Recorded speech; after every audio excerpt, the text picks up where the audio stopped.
Fear not, denizens, parade is here, aka the bringer of rain, aka father of the sea and sun, aka king of the core. And before I introduce my very special guest, I want to welcome you all to the Core Creator Podcast, where I interview creators across the HoloNet. And today, we have none other than the sigil savant, the purveyor of patches, the droid right activist, Burgundy 6 of Burgundy Squadron. I have none other than Womprat Mando. How are you today? I'm doing awesome, man. What a welcome. What an intro. Well, yeah, I love to kind of give a brief description of why I have these guests online, and I wanted to make sure that I introduce you to the people, and I wanted to have this conversation with you. Yeah, man. Well, thanks for having me on. Of course. So, on your Instagram, if you look there, you have one of the most iconic, in my opinion, Mando armor builds. It's just like, it's you, right? Before that, I think you had like the vest, like the punk vest. I think that's when I first started following you. How did that build come to be? The punk thing came from seeing Spider-Punk comics years ago, and really early on in the hobby, I won a raffle for a helmet, and I was already working on my helmet for what's the character that I do most, Womprat, and I just was like, dude, $10 raffle, I got this helmet, I want to do something really out there with it. Yeah. And then I started working on that, and then I learned about Mosh Isley. And so there's this really awesome event that is really pushing everybody's creative boundaries. And so, yeah, I just doubled down on that, and I went from making the helmet to doing more and more. Nice. Of that kind of thing. Yeah. Was it already pre-painted, or did you paint it? Yeah, it was a Buck the Mando raffle, and it was pre-painted.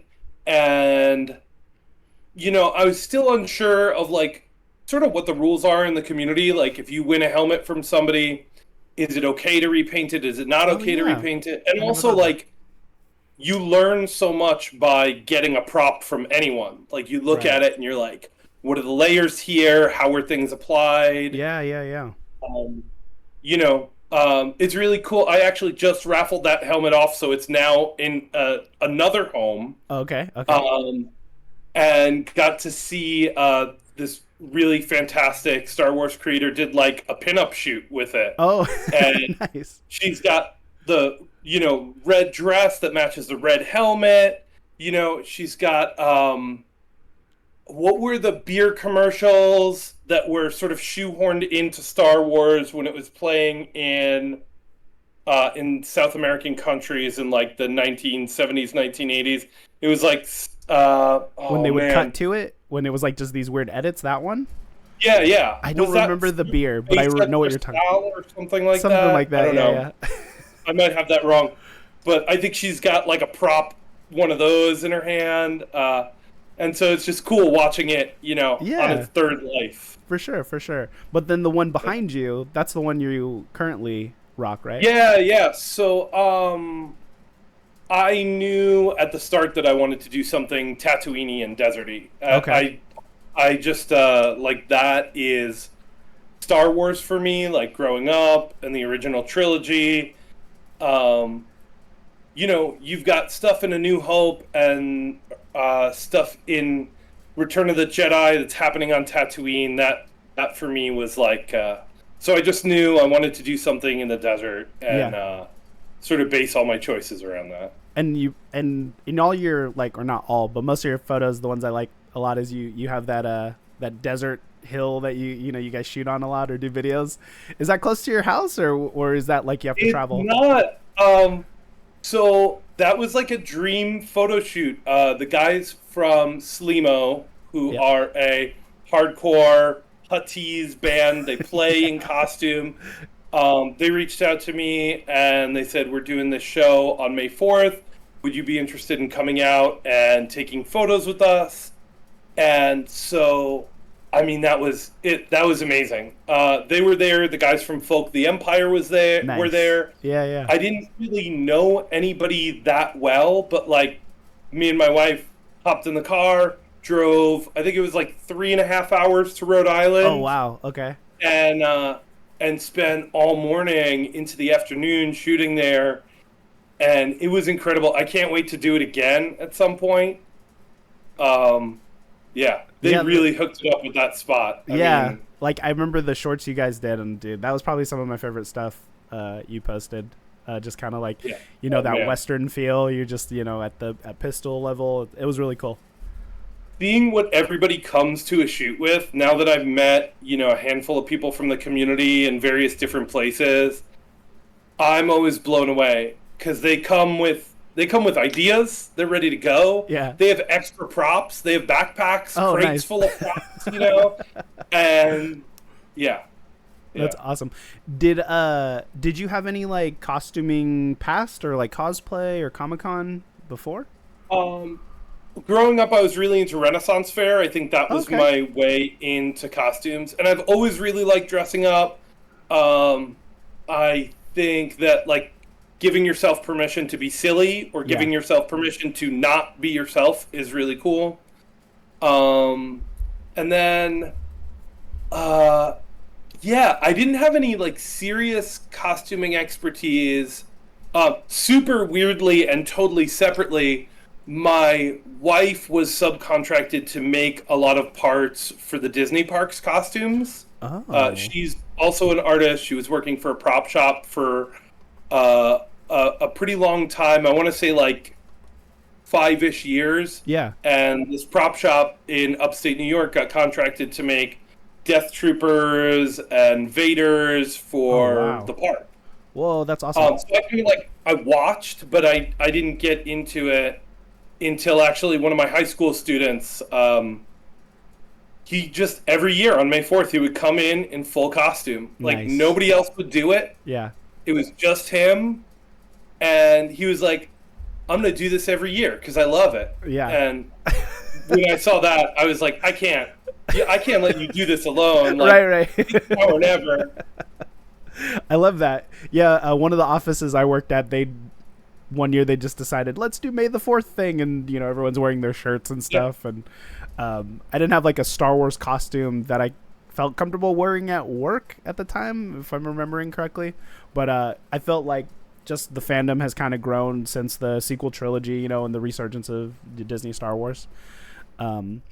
But How did you go from, it's one thing to like wear the t-shirt of the fandom, and then Yeah. it's another thing to start dipping your toes further into the water of like a costume. Yeah, for me, it was my friend. They were going to WonderCon for the first time, or they went to WonderCon for the first time, and they were like, people are dressing up as like video game characters or whatever. And I remember we were at a wedding, and just small talk. He's like, "Hey, I'm gonna build a Spartan suit." I go, "What do you mean?" And I was like, "What are you talking about?" I just couldn't fathom it. This was like 2015, 2016 at the time. So like, it was kind of like costuming online was kind of becoming a thing, and Instagram was just becoming a thing. Yeah. And so I went to my first, I think it was Wizard World here in Sacramento, and I think I did. It was XCOM. I don't know if you're familiar with the video game XCOM. It's like top-down strategy shooter, and yeah, it was just a lot of fun. And I've been a fan of Star Wars, so eventually it was gonna, those two paths were gonna cross. Totally. But yeah, Did your friend ever complete their Spartan? Did they what? Did they ever complete their Spartan? Yeah. He did. He actually. There was, and then like kind of grew it and reiterated on it, and then he eventually made his wife one, and then Destiny came out, so then I started doing like a Destiny, so we kind of fit together with them two and me. So the photos started looking a lot better. It was like, because I didn't really want to have a Spartan suit. I loved Halo, but it wasn't. Yeah. I didn't necessarily want to build That's one. a heavy lift. Yeah. I mean, both in the making and in the wearing. That's a That's tough. Yeah, this is before 3D printing. This is when people were doing it out of fiberglass. So you're like sanding all that down, and yeah, it was just and heavy. He built it on top of like a baseball umpire or a paintball armor already, so it was already like super heavy. But yeah. And it looked good. There's pictures on Instagram, on my Instagram, if you go to the way back. But yeah, he was the one who kind of introduced me into cosplaying, and then that's when like EVA foam was like kind of growing. So it was like Evil Ted and Punish Props. They were the only ones doing EVA foam. So we did that, and yeah, so that's kind of how I got into the costuming side of it all. But I wanted to ask, going back to your Mando build, how did you choose the colorway? I always was curious about how everyone picks theirs. One step at a time. I know a lot of people like Mando Builder platforms online and testing stuff out, but I don't know, just one step at a time. You know, I knew that like it would be beige heavy. Yeah. I tried some things I liked, some things I didn't like. I had more blue in the kit as I was building it, and I sort of ended up making that sort of an underlayer and painting over it and chipping away to it in some areas. Yeah, so, and then, like, you know, like a little bit of storytelling in your head, too. So, like, as you're working on it and you're thinking, like, okay, so why does this shoulder not match? Or, like, where, you know, if you're spending a lot of time looking for a Jedi on Tatooine, you know, what are the things you're going to come across? Who are the people you're going to interact with? So when I got the opportunity to add a Stormtrooper shoulder, I was like, yeah, that's the thing. And when I realized that it was looking too beige and I needed something else, I was like, okay, I'm gonna keep this gauntlet blue, and then it's gonna be like maybe it was fixed up or patched up or it wasn't part of the original kit. Nice. I love that. I love the storytelling because I think it just makes the costume more interesting. It's funny how no one ever asks really, but we have it all of like in our backstory and in our head. Oh yeah. big time. And like, I'm not a writer, but I feel like I spend a lot of time in my imagination. Mm-hmm. And so, you know, this is my like this is my moment to bring that into life, you know? Mm-hmm. Yeah. I can be like, okay, I'm going to scrape the hell out of this right here. 'Cause like, if he's always like, you know, if he's always taking hits on the forearm here and here, like, of course, if you're blocking with your arm all the time, the paint's going to get all messed up. But, you know, you don't, for me at least, I don't write it down. I just kind of look at it and smile to myself. Right. It's all happening in the character's experience. He's not like, write your diary, I got hit here, you know, anyway. So it just comes naturally. Is there anything that you're planning to do with your kit, like any like more expansion that you've thought of recently? I'm really close to having a new piece to stick on my backpack. I've been working on a droid head. Oh, nice. That was like a secondhand B-cast I got from a squad member, Ikibad. Oh, yeah. With a whole bunch of other stuff. He gave me my secondhand trooper helmet and a bunch of other stuff. So I've got this droid head. One of the rogues is helping me with electronics. He's wired these eyes and a soundboard and stuff, so I'm gonna kind of hang him off the back. Yeah. And you know, he's gonna be like my little droid companion, and he's gonna light up and stuff and glitch out, and so I'm really excited about that. I think just upgrades. I don't think there's gonna be many new pieces. Okay. But I'm finishing replacing a shoulder that was like the last piece of foam on the kit. Okay. Foam is like such a good entry level material, and it's for people who are like career foamsmith. They do amazing things with it. Yeah. I find for me it's like really good for quick things, but for durability reasons and because I like to shoot at like locations, it doesn't hold up terrifically well, or maybe I'm Sure. just not fine to it. Yeah, just kind of tossing it. So I've got a cast shoulder from Scum and Villainy HQ that's replacing my foam shoulder. Nice. I've got a belt that I'm going to replace because it's got to live up to the rest of the leather harness, which is T-Face Cowboy made. Oh, nice. And so, you know... You have like every the whole time you get- Avengers team building this kit. It's awesome. I love that.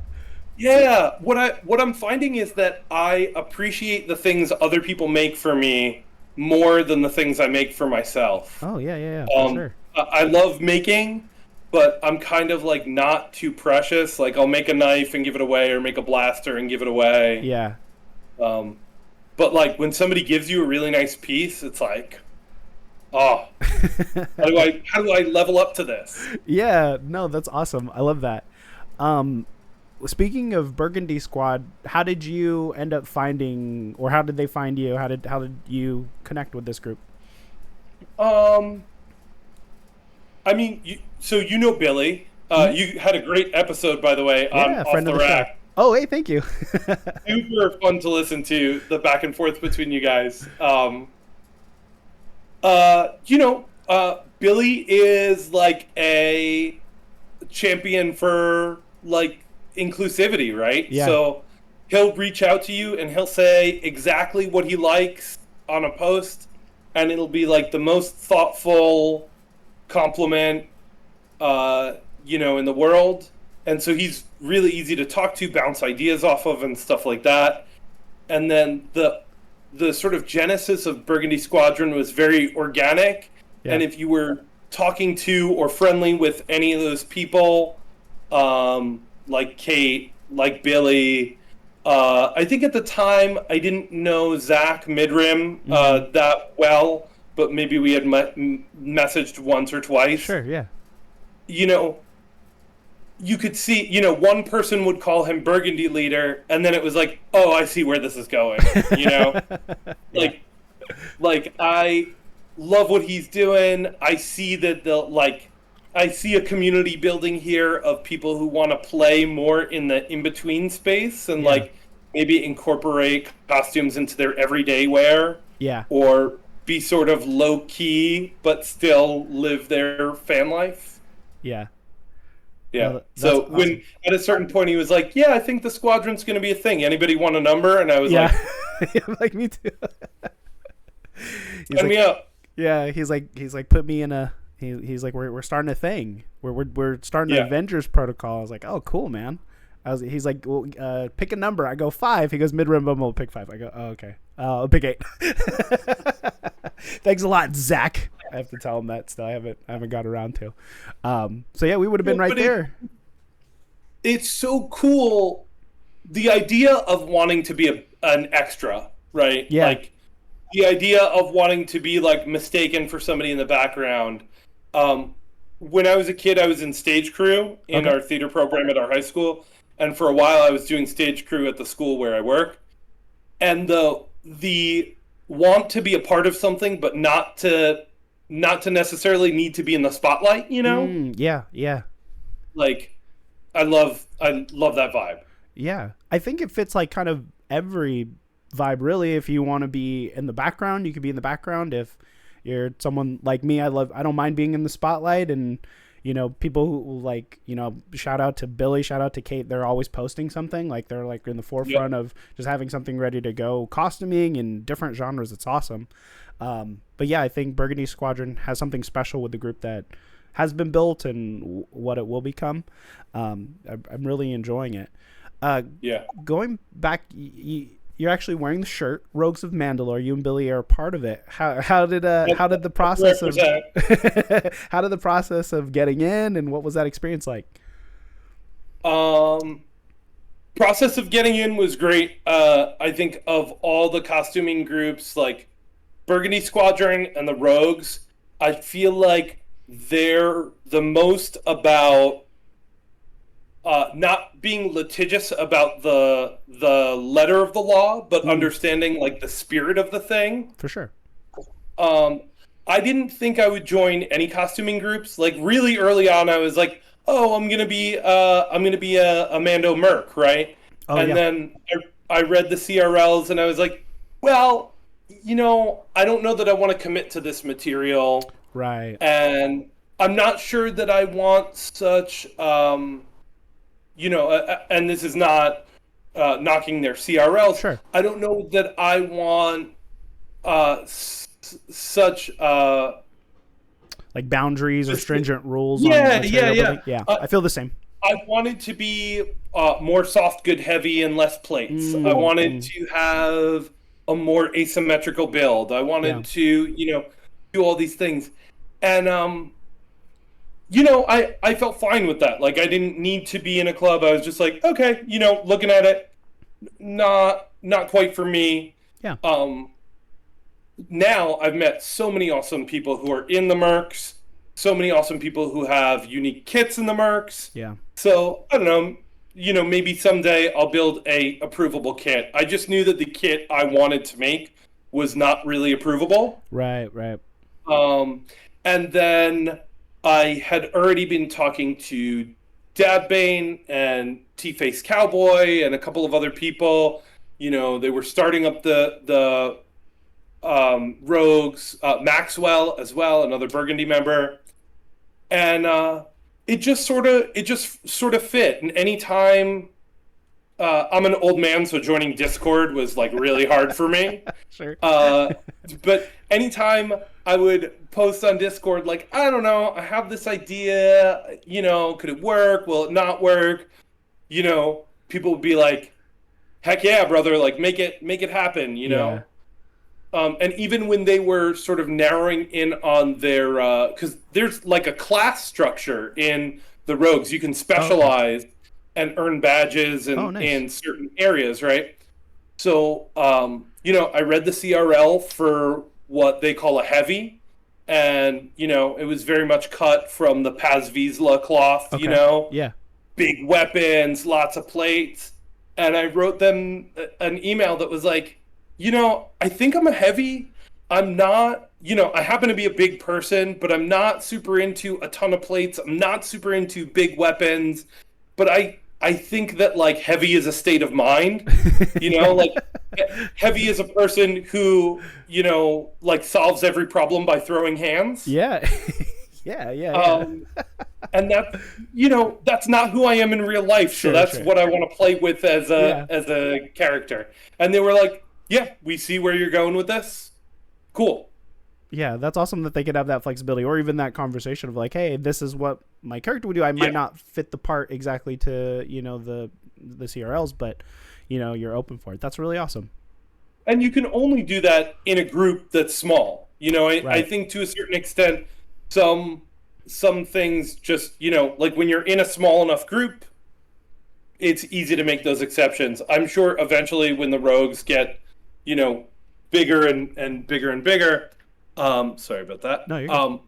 I think that, that maybe they won't be able to make as many exceptions and things like that. Yeah.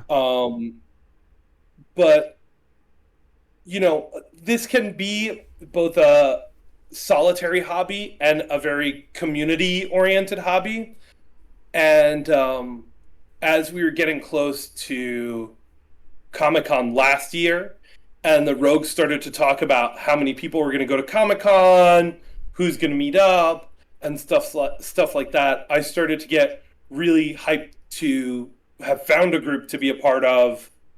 And then we planned a photo shoot on the High Line. We met up at the convention. Yeah. And I was pretty sold. I was like, yeah, I wanna keep meeting up with Mandos. I want to keep doing photo shoots with different people.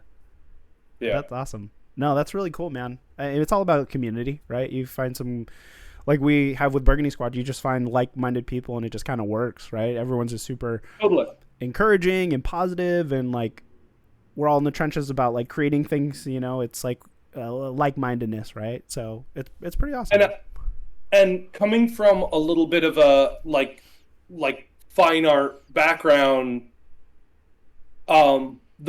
the art world is full of like finite opportunities. And so it's like you want other people to succeed, but if you succeed, I'm not going to succeed. Yeah. There are only so many shows and places where you fit, or you got to make your own thing happen. And cosplay is the exact opposite of that. It's like, I want everybody to succeed. If you don't have the tool, I want to show you the tool. I want to teach you the technique. Yeah. I want every kit to be as good as it can be, because that brings us all joy. You know? Yeah.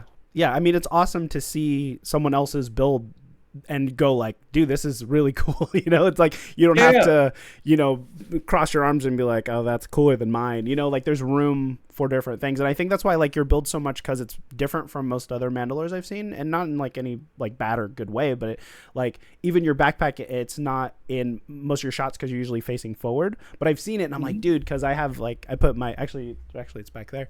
Try to put a cool, in world and usable in real life kind of thing where you could look at it and be like, oh, that's Star Wars, you know? Yeah. Heroes and Villains is doing a great job at pumping out these everyday prop items that are, if you know, you know. Like, oh, that color scheme, that's a Rex backpack. Like, I know what's going on there. Right. I have the Tatooine crossbody, the one. I think Zach has it. I think that corner slot has it too. Mars.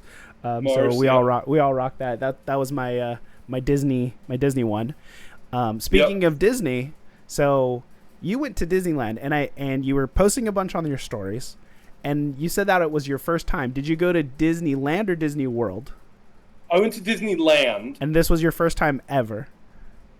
I had been to Epcot when I was a teenager. Okay. I had been to Disney World when I was pretty much too young to remember. Sure. So, like, this was really, like, the most formative experience. Yeah.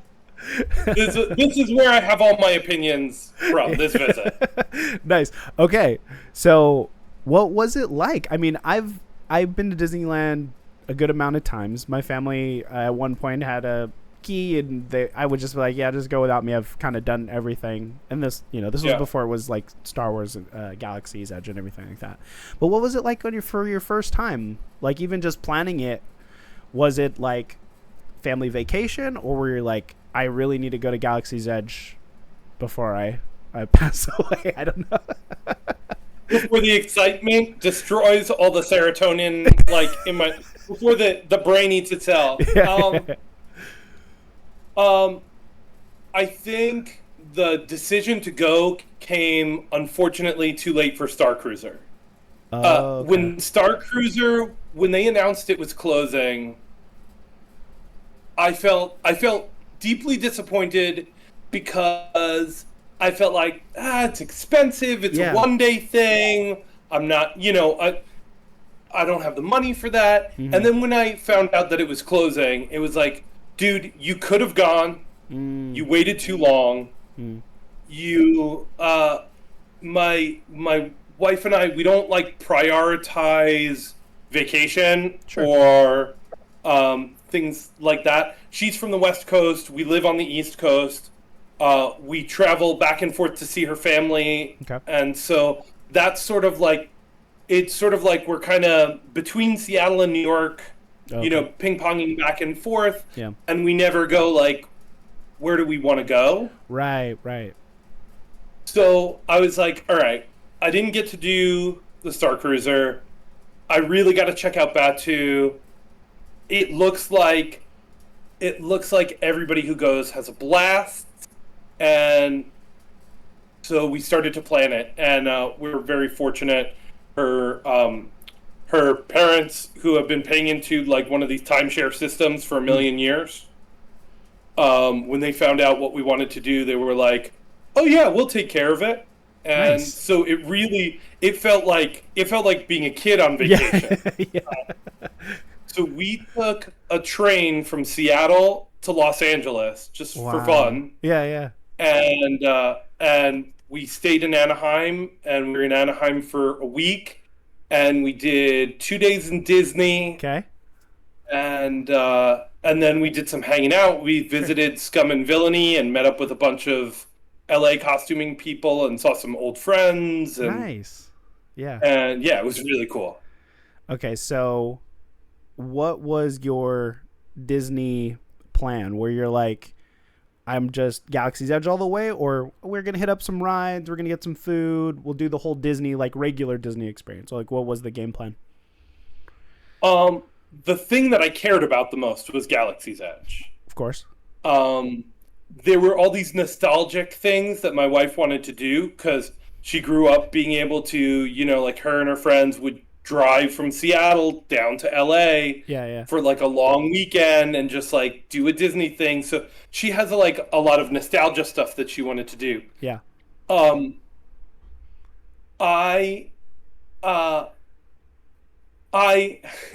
not really into amusement parks. Sure. Yeah. I learned that about myself very recently. I didn't know that, but I chaperoned a trip to Universal Studios Orlando. Okay. And it was an awesome trip. And me and another teacher who are great friends, we had a blast doing our own thing. But I realized I don't care if I do something or do nothing. Yeah. I'm here for the vibe. I'm gonna soak it up. Yeah. If a line's too long, I'll miss the ride. I don't care. I'm not like a hugely motivated park goer who's gotta hit everything. I wanted to hang out in Star Wars. Yeah. I wanted to eat some of the archetypal Disney foods. Go on some of the rides that are in the other parks that I've heard of and that we love.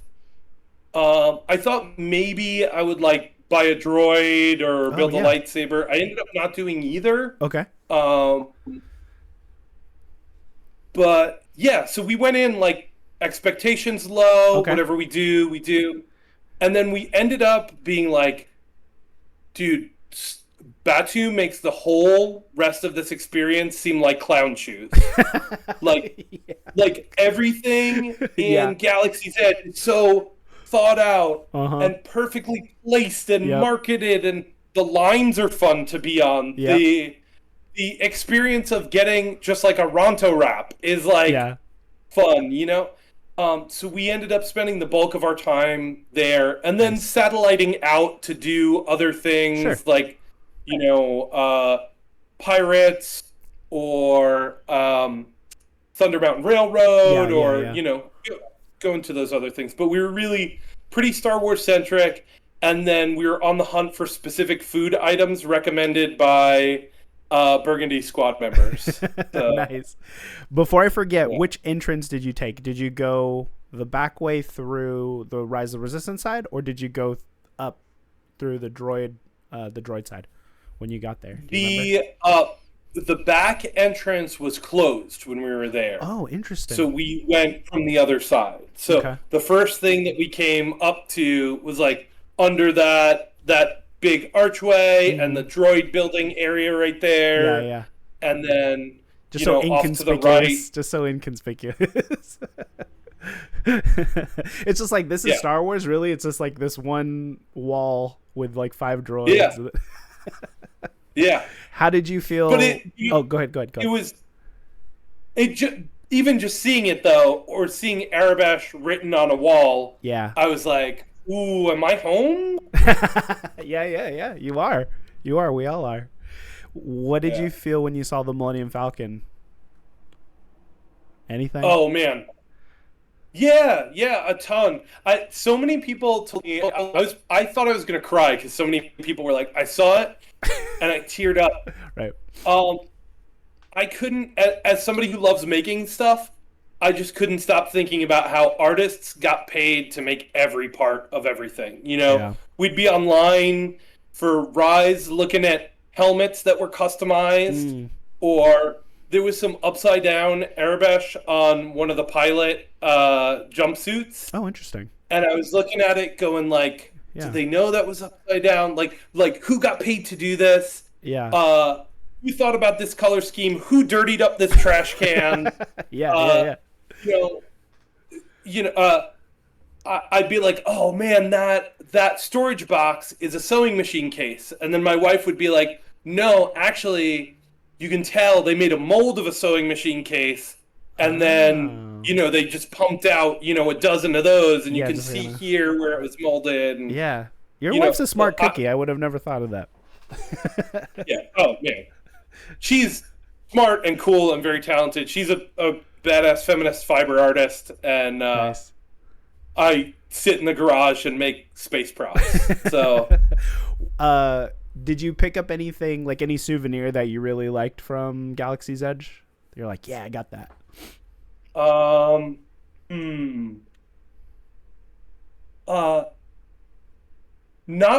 really. I got.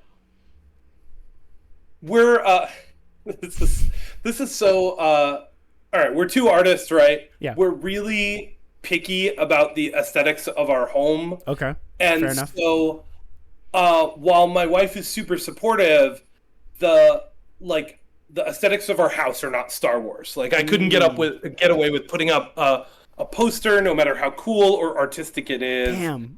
But it's cool. I actually think as artists, you need the rest of the world to push back and tell you like, all right. So there wasn't a lot like the costume stuff. New audio device detected. Sorry about that. No, you're good. You're good. The costume stuff, and I'm not looking to throw any shade at the mouse here. The costume stuff is not on par with what our friends make. 100%. 100%. Hobbyists, the hobbyists make the most incredible pieces. Everything I've ever received from anyone is incredibly authentic. It has like heft and wear and weight to it. So I thought like I might get like, I don't know, maybe like an Imperial shirt or maybe like a pilot's helmet to repaint. I have too big a head. Yeah. Big head club. Yeah. But I got a lot of toys for like the kids and the teenagers in my life. Yeah. And trying to think what else. I got a couple pins. Oh yeah. But I spent money on cocktails, money on food and stuff like that. I brought home one of the little Coca-Cola containers. The thermal detonator. Oh, like that. Like give me that over like a t-shirt that says Star Wars any day, Right, for sure. I love that. Yeah, that kind of stuff. Okay, cool. Yeah. Which ride were you able to get on the rides? Were you able to go on Rise and Smuggler's Run? Okay, which one did you like better? What's your preference? Rise is incredible. Yeah. And we're such goobers that they got us twice. We went through that first area. I don't want to give anything major away about the ride, but the sections of rides of the Resistance are broken up, so you're not just waiting online. There are parts where you go through things and you interact with people and stuff. And both times afterwards, my wife and I looked at each other and we were like, that was kind of a long wait for like what wasn't really like, a big ride. We were just standing and then, and then we were like, oh no, the ride's not over yet. I mean, we could talk about it. I think a lot of people have gone on it or you've seen it online. Are you specifically talking about when you get captured in the... Yeah. So we were standing in this thing. It's barely moving at transport, all. Yeah, you're watching a video in it. And I'm like, is this really what everybody's talking about? And then you get captured and they open the doors and you're on a Star Destroyer. Yeah. And I was like, they got me so good, And then... Again, you're in a detention cell, and then, you get broken out, So it's like, and then the ride itself is great. Yeah. It's dynamic. You take more than one path, so you can see it from more than one view. Yeah. Yeah. That's go really early or really late, like. If you go when people are gearing up for the fireworks show, it's like there's nobody there. I didn't think about that. Yeah, that's a great idea. And then you come out and the fireworks are happening. It's awesome. Yeah, I love Galaxy's Edge. To me is like two parks, like in the daytime and in the nighttime. Like it's like two separate Yeah. things. And not many people know it actually stays open longer than the park stays open. So it'll empty out and you can stay Yeah. closer to like 12 p.m. to like 1, I think, and take like pictures and Yeah. stuff. And there's like nobody around. I love Galaxy's Edge. I've spent many times Loved just it. hanging out, just chilling by myself, just like either people watching or For like looking real. around. Or even like Oga's, I could hang out in and talk to. We had a killer bartender. Nice. I'm sure other people have had Steve the bartender. He like opened Oga's when it first started. He's Oh, been there nice. forever. Yeah. He's just like he made the experience magical. Yeah. I'm glad you got to go Yeah. because my first visit, I didn't get in to Oga's. That's awesome. Oh no! Yeah, Yeah. that would have broken my heart. It was like really busy. And I think Yeah. we did the reservation and then it got canceled the day before. But I think we got like a gift card for it. I don't know why it got canceled, but like, yeah, through the app, they're just like, Yeah. oh yeah, you're not gonna make. But you could usually circle back around, in the evening time and get in. It's not too Yep. bad. It's not too bad. What was my other? Favorite Star Wars food or meal that you had there? Um. I think the breakfast Ronto wrap. We were getting to the park right when it opened, Nice. and doing sort of a like early to midday. Mhm. We would stop around like 1 or 2 and go back, take a nap, take a shower. Oh, okay. Okay. It was July. It was like hot. Yeah. You know. Yeah. And like I said before, like we were not looking to make every second count or Sure. get on every ride in the park. Yeah. In fact, I felt like both days, as we were exiting around 1 o'clock, it's like leaving a war zone. There are like crying children. There are icebergs of strollers Yeah. that are just like everywhere. There are like couples fighting. There are people huddled into the tiny puddles of shade. Yeah. Like, yeah, how do I wait online but not be in the sun? Right. You know? So we would take a break and then we would go back for dinner or for the Smart. evening. Yeah. Yeah. And yeah, and so it was like 2 visits on 2 days, and it was great. It Okay. was awesome. Nice. Nice. Did you get a chance to try the blue milk or the green milk or both? I'm curious what your preference is. I did not. I had a whole bunch of cocktails. I had the different drinks at Ronto Roasters. I did not get to try the blue milk or the green milk. We had to venture out and try. Who was it? Claudia Choco Doc. Yeah, yeah. Friend of the show. Yep. She gave us this huge email prior to going Yeah. that she had actually written for another set of friends with all this advice. And one of the things that I was most serious about was getting a skewer from Bengal Barbecue. Oh, yes. Putting Yes. it in one of Maurice's cheesy pretzels. Yes. Yes. Oh, That Oh, was man. great advice. I was gonna say, that's a deep cut. That's a deep cut, and I'm glad she was able to give that to you. I feel very fortunate that we have friends who are in the know, because Yeah. I wouldn't have put that together. But Yeah. so we were trying to balance out our time and do some other things, get into pirates and get churros and get beignets and Yeah. Ugh. it's really a very trick. I love the foodie experience at Disneyland. Yeah. Like I said, I'm a big Disneyland goer. My family is. So Yeah. I think at this point in my life, I don't have to go on any rides anymore. I'm there for the Yeah. food and just kind of like being in Galaxy's Edge. Like that's kind of what my next Disneyland trip would be. Those were my favorite things. Having gone also from Universal earlier in the year to Disney, the food at Disney is amazing.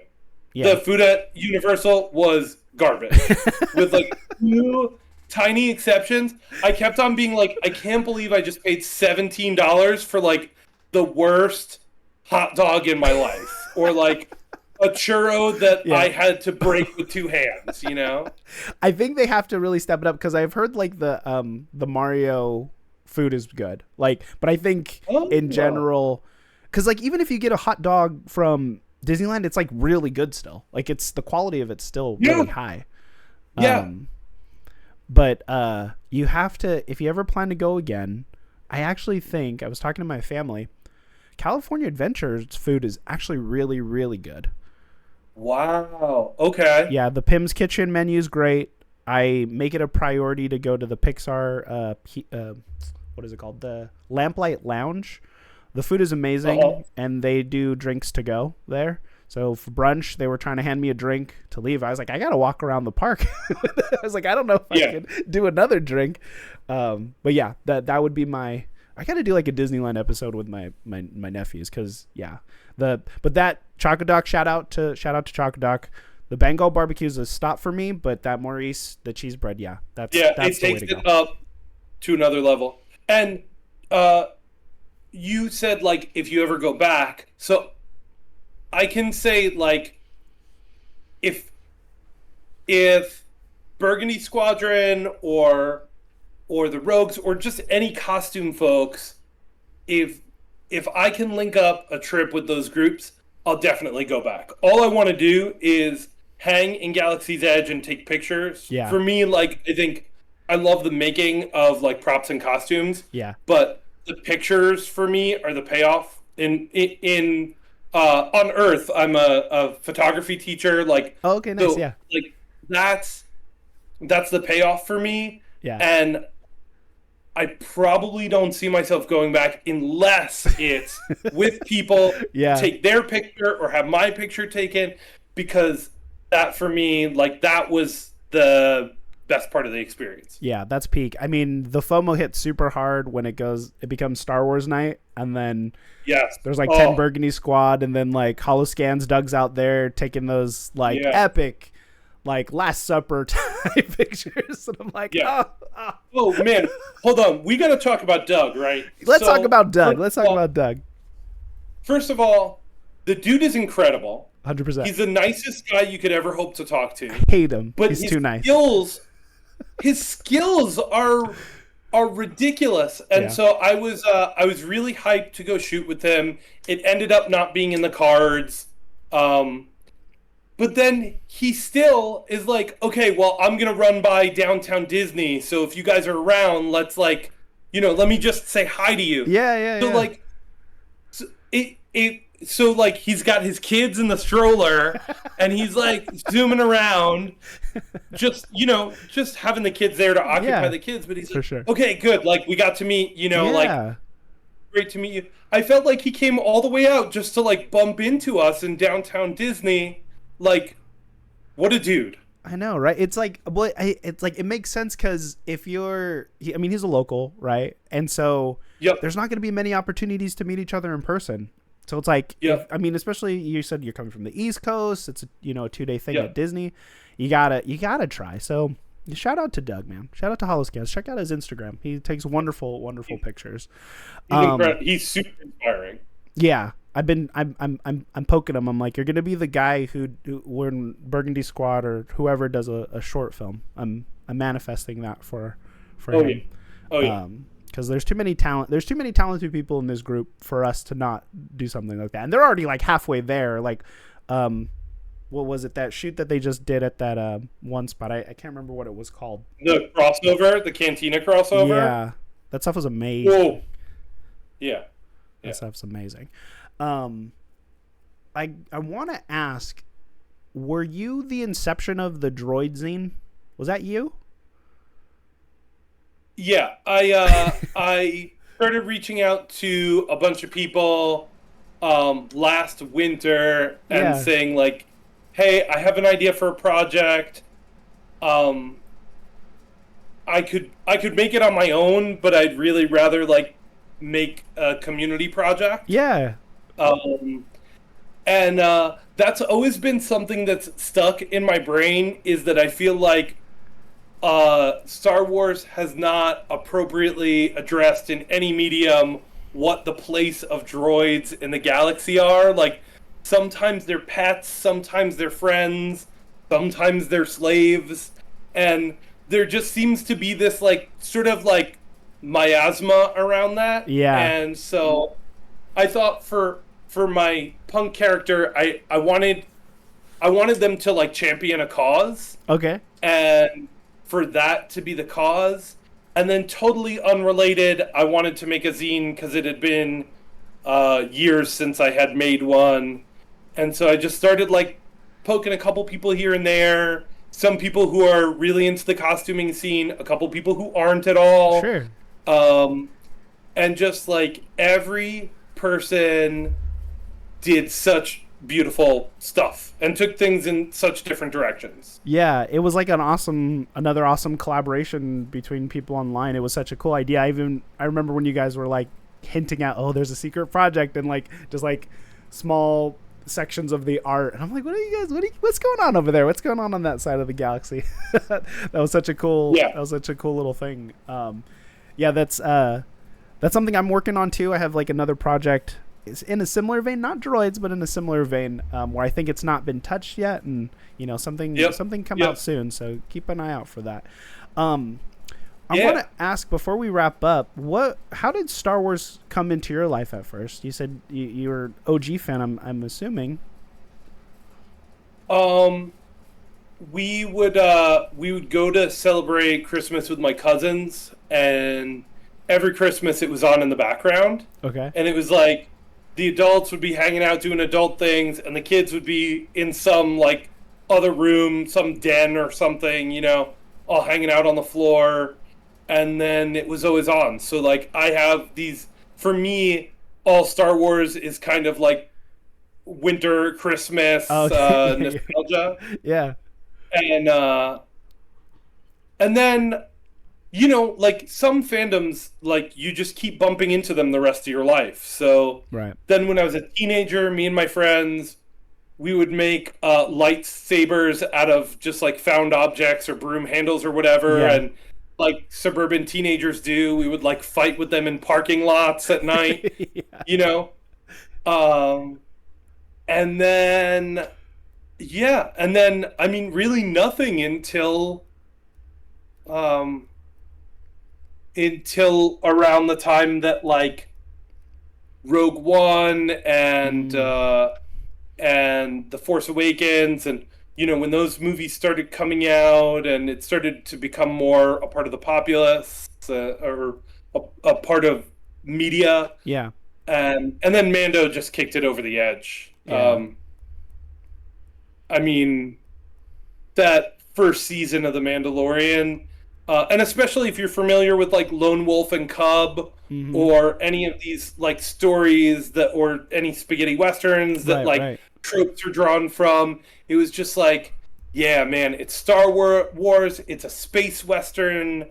That's like my favorite genre is like space fantasy, space western. Yeah. Yeah. That's really awesome, man. What's your favorite Star Wars film or TV show? Is it Mandalorian or is it something else?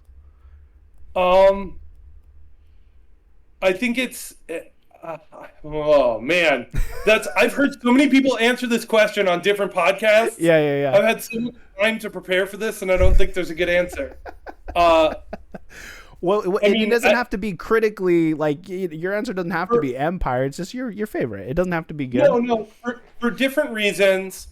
For different reasons. Andor. Oh yeah. Rogue One. Yeah. Empire. Yeah.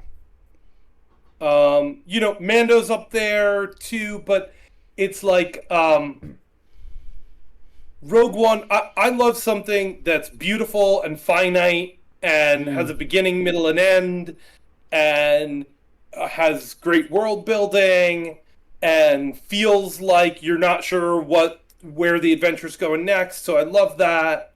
I love a movie that definitively ends. Yeah.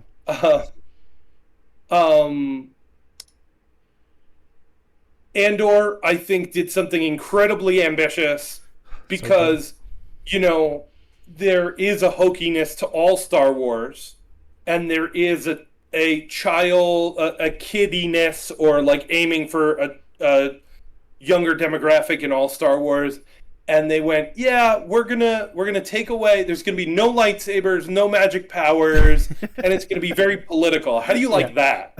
You know? And then Empire, man. I mean, you got everything. Yeah. Andor is, and people who watched the show, they know I'm a huge Andor fan. I think it's like above and beyond anything we've gotten in Star Wars. And I'm like, can we just get more of that? Can Tony Gilroy just do more of that? And I mean, we're getting another season, but I would love to see just like a more serious, kind of a grittier Star Wars. And I'm fine with the hokiness, and my favorite film is Return of the Jedi, so I'm not opposed to it, but I just feel like we don't get the, I guess I would say, like HBO drama, style of quality in films right now. But I know that's not like their brand specifically, Totally. I would listen to Luthen's speech. Like, I would listen to that. I would listen to that to hype myself up to, like, do anything, yeah. Like polar plunge, I don't know, back to school night, whatever it is. You're like, what did I have to sacrifice? What did I sacrifice? Everything, to tell the kids. They're like, what are you talking about? Lunch period. Real quick, I know you said that photography is kind of the what you cover in your career. What's a tip you can give to someone to make their kind of step up their photo game? Because I mean, not everyone takes great photos. What is a quick maybe tip or two that you can impart? I think the two big ones are light. Light is king. Light is always king. Why are there balloons in my? I don't know how to use Discord. I don't know. Someone I guess probably saw that you're in the server and recording, so we're getting weird effects going on. That's awesome. People are watching this? I don't think so. I think it's just in the server they could like click stuff, I guess. Yeah. Sorry. Light is king. So whether that's being mindful of what direction it's coming from, a quick photographer's tip is just to hold up your hand and turn in a circle and watch how the light changes as it hits your hand. Is it hitting it on the side, from the back, from the front? So finding, whether it's finding where the light is, moving the lights to take a shot, moving yourself to a space with more light. I have a guilty pleasure, which is buying lights off of Amazon. And my wife knows that I've been drinking if like several packages show up and I don't remember ordering anything. And all of a sudden it's like a sunlight lamp or an LED strip or a little magnet light. So I think lighting is king. It's always number one. Put it in different places in relationship to your subject to make cool photos. Nice. Yeah. Thing number two is composition. Where the things are in a photo.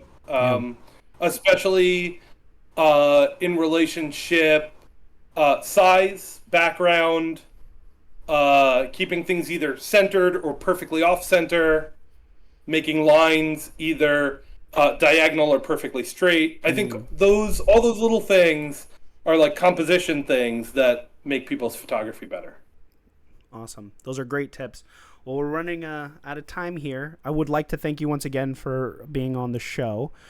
What do you got planned next? Anything in the works that you got going? I know we didn't get to touch on everything. I'm gonna have to have you back on. We like props and patches, and we talked about before we started recording D&D. So we're definitely gonna have you back on. That'll be an episode within itself. In terms of things that are going on, I'm hoping to I've taken my Punk Mando and sort of taken it apart, and I'm putting it back together to make it a Punk Stormtrooper. Ooh. So I've been working on a TK helmet and a bunch of ABS pieces to sort of fill in the gaps. I'm hoping that that's going to be ready for New York Comic Con. So nice. That's really exciting. I'm still looking for. It's always tough being like both a photographer and wanting to show off your costume stuff. So I'm still not sure if I'm going to be shooting on the Saturday of Comic-Con or if I'm going to be able to find somebody to shoot for us. Yeah. But I'm looking to set up a shoot on the afternoon of the Saturday of New York Comic-Con, most likely on the High Line, which is just a really cool spot. Yeah. And then I just got 2 more helmets because I have a problem. One of the last remaining John Rodriguez Gaucho prop Mando Buckeyes. Okay. So that's gonna be probably a winter project. Yeah. And that is gonna be exclusively for a kit that gets kept on the West Coast. Interesting. And Cool. I think the last helmet's gonna be a secret for now. Okay. Well, where can people find you? I am Womprat Mando on Instagram. I am Wompers in the Rogues of Mandalore server. Just a quick shout out for the Rogues. You do not have to have a finished kit.